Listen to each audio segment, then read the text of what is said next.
iPhone දිනවා ඉතින්. කාර්යයෙන් හම්බුනේ ඉතින්. අද අපි ආව වීඩියෝ එකක් ගන්න අපේ ගමේ ඉන්න සුන්දර දරියක් සහ ගමකට රටකට වටින දරියක් හම්බෙන්නේ. තායල මම සන්තෝෂයි. ඔබතුමාත් මායක සාකච්ඡාවක් ලැබිච්ච ගැන මම ගෞරවණීයයි. ඔබතුමාට මම ස්තුති කරනවා. අපේ කාව්‍ය කීර්තිය එම්.එච්. කවි ගිරිදාස් මහත්මයා සබරුම් පළාතේ ඉන්න දරියක් කියලා.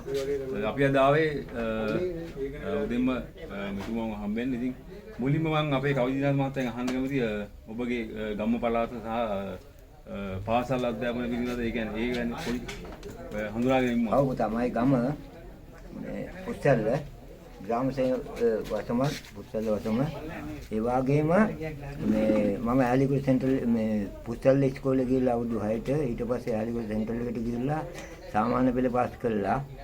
අධ්‍යාපන අමාත්‍යාංශයේ පොඩි රාජකාරියක් කළා. ඒක නිසා මම හරි ආදරේ බ්‍රහ්මානේ වෙලවයි කට්ටිය එක්ක සංවාදයකට යෙදෙන්නට. මාමේ අපි මෙහෙමයි. අපි කැමති දැන් තියෙන සමාජ වටපිටාවත් එක්ක සහ අපේ තියෙන පුංචි දරුවන්ටත් එක්ක මේ තියෙන සමාජය ගැන පොඩි හැඳින්වීමක් කරලා අපිට කවියෙන් පොඩ්ඩක් ඒ ගැන පොඩ්ඩක් පැහැදිලි කරනවා. ඔව් පුතා. මේක ලංකා ඉතිහාසයේ කවිය ගැන කියන්නේ කවියද හොඳ දෙවියද කියන මාතෘකාව තුල ගියාට පස්සේ දෙවියන්ට හොඳ කවියෙක් කියලා මාතෘකාවක් මම මේ මෙතන රත්නපුර නගර සභාවේ කියලා සමස්ත ලංකා කවි සම්මේලනයේට ගිහිල්ලා කවියද හොඳ දෙවියද කියන මාතෘකාව තුල දෙවියන්ට වැඩිය කවිය හොඳයි කියනවත් මම මගේ කවි සංකල්පනාව මත මම ගත්තා ඒක. ඒ කවි ටිකත් මට දැන් කියන්න පුළුවන්. මොකද හේතුව සක්‍ර දෙවියෝ, සමන් දෙවියෝ, විෂ්ණු දෙවියෝ, කතරගම දෙවියෝ ඒ සියලු දෙනා මම කිව්වා මේ මුළු ලෝකයේ හිමිතන කවියෙකුට හිමි වෙන්නේද නැවෙන අංගයෙකු හට සුරලොව ගියොත් සත් දෙවිපා සිනහා කට පණ්ඩි පුල්ලස්න පුද දෙනේවලු කවියෙකුට. ඊළඟට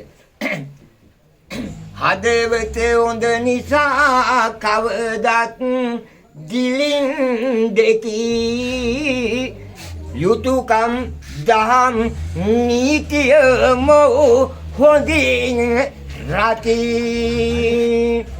අවිංසකව මුළු ජීවිතේ ගෙවල් නැති සමතම පළමු රස කවියා නිවන් දකි.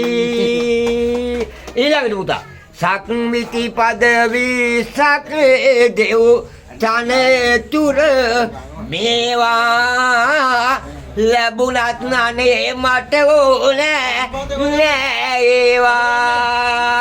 පොඩි පැල්පතක කවියෙකු වී උපදීවා බොක්සුව දකින්න තුරු ඒ පින හිමි වේවා. කුමාර මල්ලියෝ එහෙමයි. බලපුදා කියන්න ඕන මාතෘකාවකට ඕන තැනකට අපි සංකල්පනාවක් කරන්න මාත්‍යා මං සූදානම්. මාතෘකා 60ක් දුන්නත් 60ට කියන්නත් පුළුවන් කොල්ලෙක් තමයි. කොල්ලේ නෙවෙයි නාකි. මම කියන්නේ ඇත්තටම මම කියන්නේ අපි මම කියන්නේ පාරම්පරික පැවැතෙන දෙයක් අපෙන් දැන් ඕක මේ ගිලිහිලා නැති වෙලා යන දෙයක්. ඔව් ඇත්තම. ඇත්තටම අපි අගය කරන්න ඕනි කවි දිනහා මාමා තාමත් මේක අරගෙන අපේ ඉස්සර තරුණ පරම්පරාවට අරන් යන එක ගැන. ඉතින් මාමේ අපි තවත් කවි ටිකක් අහන්න කැමතියි. ඉතින් මාමයි කටහඬි. මං කිව්වේ මට ආදරේ මේ සැරසෙල්ල. මේ සැරසෙල්ල ඒවා ඉන්න කට්ටියන අපේ කුමාර ගොල්ලා කළේ. මේක ඒ වාගේ අර රාජා ඉන්නවා, ලොකු ළමයා ඉන්නවා, දිනේශ්ලා ඉන්නවා, ඔබතුමා ඉන්නවා, අපේ මංජුලි ඉන්නවා. සුපිරි විදිහට යන්යන් වඩාවන් ෆේල් වෙන්නේ නැතුව ඇට්ටකුණා ගහින්න නැතුව ඒ ලයින්ම මේ ඒ හොඳ විදියටම කරන නිසා අපි හරි සාරධර්ම විදියට පුතේ උඹලට ආදරෙයි. මේක කියන ඕනක මගේ මරණය ලං වෙනවා කියමින් කනකොකෙක් අහසේ පියඹනවා